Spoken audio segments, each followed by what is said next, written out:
নমস্কার বন্ধুরা, আমি পিয়ালি সাধুখা। আমার চ্যানেলে তোমাদের সকলকে স্বাগত। আজকে আমি তোমাদের সঙ্গে মাছের একটা খুব সহজ সরল সাদাসিধে অথচ খুব সুস্বাদু একটা রেসিপি শেয়ার করব। তো প্রথমেই মাছটাতে আমার নুন মাখানোই ছিল, আর গরম তেলের মধ্যে আমি একটুখানি অল্প করে কাশ্মীরি লঙ্কা আর হলুদ গুঁড়ো দিয়ে দিলাম।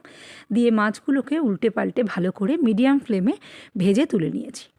এবার আমি পেঁয়াজের টুকরো দিয়ে দিলাম। দুটো পেঁয়াজ আমি এখানে ব্যবহার করেছি। ভালো করে পেঁয়াজটাকে বেশ কিছুক্ষণ সময় ধরে নাড়াচাড়া করে আমি ভেজে নিলাম। তারপরে আমি দিয়ে দিচ্ছি কাজু, পোস্ত আর আরও একটা পেঁয়াজের বাটা মিক্সিতে বেটে নিয়েছিলাম। আর এই যে দেখলে মোবাইলটা জাস্ট আমার তরকারির মধ্যেই পড়ে যাচ্ছিল আর কি, খুব জোর আমি ধরে সামলে নিয়েছি, স্ট্যান্ডটা ভেঙে গেল। তারপরে বাকি রান্না আমি হাতে করেই করলাম। দেখো কিছুটা আমি পোস্ত বাটাটা মিক্সির মধ্যে ছিল না, পোস্ত বাটাটা আমি আলাদাই দিয়েছিলাম। সব ভালো করে মিক্স করে নিচ্ছি আর বাঁ হাতে করে মোবাইল ধরে কাজটা করছি।